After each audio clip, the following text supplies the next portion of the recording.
Dear students, welcome to the online class of English language.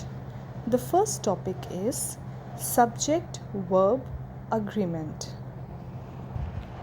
Children, before referring to the book, let's understand few important points. I hope you remember the definition of subject. Let's revise it. The part of the sentence that tells us who or what the sentence is about is called the subject. And children, the subject performs the action denoted by the verb. Now let's understand the meaning of subject-verb agreement. So children, subject-verb agreement means that the subject and the verb in a sentence must agree in number. So in simple words, it means that if the subject is singular, then the verb has to be in singular. And if the subject is plural, then the verb has to be plural. Now let's understand first singular noun and verb agreement. Singular means just one, single or alone. For example, a car, a ball, a tree. And children, one important point to be noted in singular verb is that it always ends with an S. Alright? For example, eats, drinks. So the S in the singular verb is very important. So always remember that a singular verb will always end with an S. Now let's see one example. A bird sings. So a bird, that is singular noun. We are talking about one bird. And sings, remember the S? So it is a singular verb. So with singular noun you will always use a singular verb. Now tell me, which is the correct sentence? A boy dances or a boy dance? Yes, the correct answer is a boy dances, because we are talking about one boy. So it's a singular noun, and dances. So when we are talking about a singular noun, so you have to use a singular verb, and a singular verb always has an S. So dances is the singular verb. Now let's understand plural noun and verb agreement. Plural means more than one, not alone. For example, birds, teeth, bananas. And children, in plural verbs, you never add an S. Alright, so this is something very important. In plural verbs, there is no S. For example, eat, drink. Now let's see few examples. Flowers bloom. So flowers, we are talking about many flowers, so it is plural.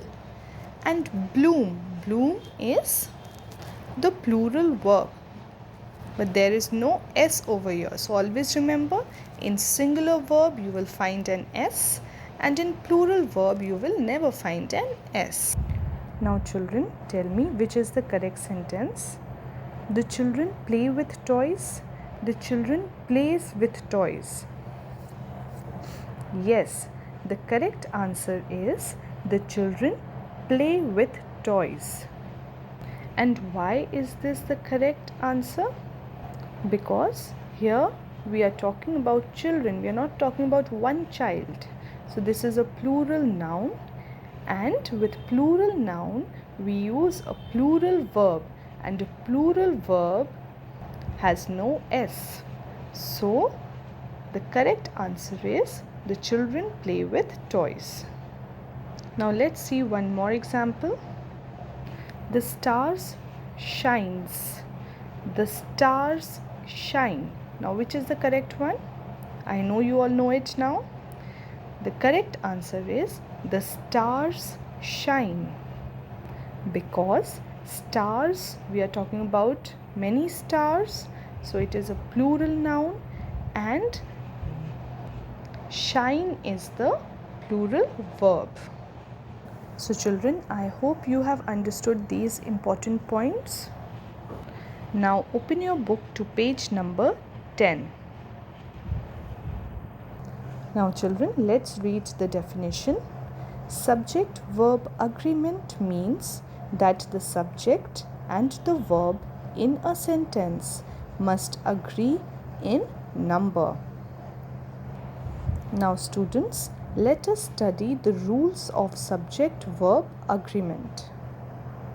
The first rule is a singular subject takes a singular verb and a plural subject takes a plural verb. This is what I had explained. So always remember, a singular subject takes a singular verb and a plural subject takes a plural verb. For example, a dog barks. So here we are talking about a single dog. So this is a singular noun. Okay? So with a singular noun, you will use a singular verb, and a singular verb has an S. Similarly, dogs bark. So here we are talking about many dogs. So this is a plural noun. So here we will use plural verb. I hope you have understood, children. The second rule is when the subject of a sentence is composed of two or more nouns or pronouns, we use a plural verb. For example, Pratima and Mahima are at the mall. The principal and the teachers are in the staff room. So children, in simple words, if in a sentence we have two or more nouns or pronouns, we will use a plural verb. See the first example, Pratima and Mahima. So we are talking about two people. So two people means plural noun. So with plural noun, we will use plural verb. Similarly, the second example, the principal and the teachers. So we are talking about the principal and several other teachers. So we will use plural verb. The third rule is when two or more singular nouns or pronouns are joined by or, we use a singular verb. For example, the man or his son is at home. The guide or the tourist goes first. So children, as you can see in the example, the word or is used. So the man or his son. So either the man or his son is at home. So only one person is at home, isn't it? So this is singular. So you will use singular verb. Similarly, the guide or the tourist. So either the guide or the tourist. So one of them goes first. So in simple words, this is the same thing, that with singular nouns or pronouns, if they are used together and or is used, so you will use singular verb. The next rule is when two or more nouns or pronouns are joined by or, the verb will agree with the subject closer to the verb. For example, the man or his sons are at home. The tourist or the guide goes first. Now this rule is similar to the third rule, but there is one difference. See the first example, the man or his sons And in the third rule, the example was the man or his son. So we were talking about one person. But in the fourth rule, we are talking about the man, so that is singular, and his sons, so that is plural. So with plural noun, you will use plural verb. And according to rule number 4, when two or more nouns or pronouns are joined by or, the verb will agree with the subject closer to the verb. So here, his sons is closer to the verb are. Alright, children? Now see the second example. The tourist or the guide goes first. So here again there is one difference. See the example in the third rule. The guide or the tourist. Here the guide is also singular. The tourist is also singular. But now in the fourth rule, it is the tourists. There is an S over there. So here it is plural. But the guide is the closer noun or the closer subject to the verb goes. So the singular verb is used. Now let's see the fifth rule. If a phrase comes between the subject and the verb agrees with the subject and not with the noun in the phrase. For example, the captain as well as his teammates plays well. Next, Sohail and not his friends is to blame. So children, here please note that the verb will agree with the subject and not with the noun in the phrase. Now let's see the examples again. So in the first example, the captain is the subject as well as his teammates is the phrase, plays is the verb. So the captain is a singular subject, so the verb would be singular verb. And that's why plays is used. Similarly, Sohail and not his friends is to blame. So we are taking the subject, alright? So we will take Sohail and not the noun in the phrase. So we will not take friends. So Sohail is singular subject. So we will use singular verb. So is used. Children, I hope you have understood. Now let's see the sixth rule. Words like each, either, neither, everyone, everybody, someone, somebody, anyone, and anybody take a singular verb. I think this is an easy rule. Let's see the examples. For example, everybody likes Kishore. Either is correct. Somebody is knocking at the door. Everyone is here. So children, always remember that words like each, either, neither, everyone, everybody, someone, somebody, anyone, and anybody take a singular verb. Alright?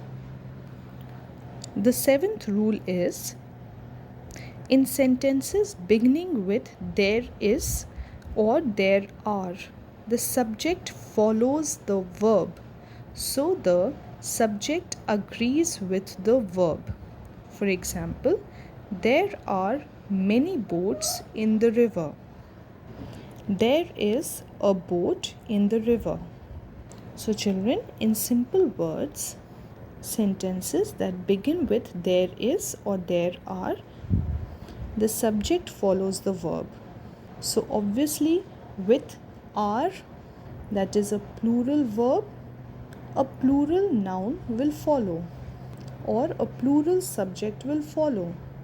And with there is, that is a singular verb, a singular subject will follow. Let's read the examples again. There are many boats in the river. There is a boat in the river. Now let's see the eighth example. Collective nouns such as family, team, group, committee, if taken as a unit, are considered singular and take a singular verb. So always remember this.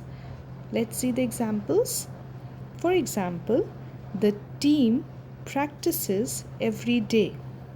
My family is in Paris.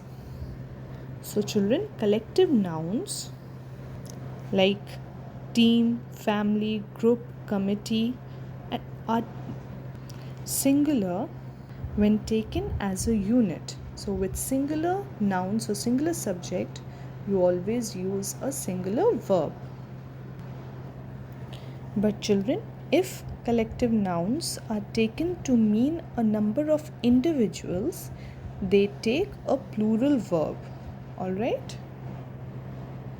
Children, I hope you have understood the topic, and now please go through all the rules, okay? And in the next video, we will be doing the exercises. Thank you.